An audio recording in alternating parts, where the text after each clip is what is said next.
In today's video, I'm going to show you how to link tasks in Microsoft Planner so you can organize your work more efficiently and keep everything connected.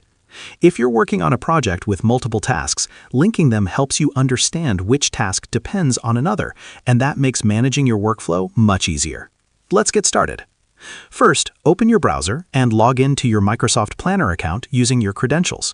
If you're new, just sign up and follow the on-screen instructions to get access. Once you're inside Planner, go to the left-hand panel and click on My Plans. This is where all your plans are stored. From here, select the plan you want to work on. After opening your plan, you'll see all your tasks organized into sections. Now, choose the task you want to link. Click on it to open the task details. Inside the task window, look for the three-dot menu. This is where you'll find more options. Click on it and then select Copy Link to Task. This will copy the task's link to your clipboard.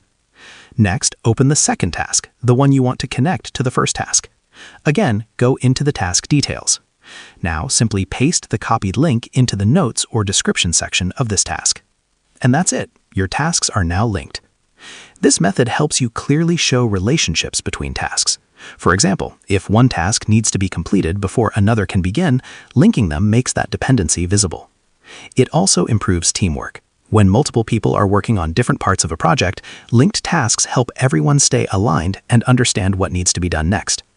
To make things even clearer, you can set task priorities or mark tasks as in progress, so your team knows what's urgent.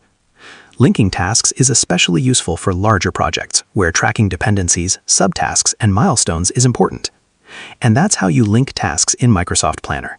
Share this video and subscribe for more helpful tutorials.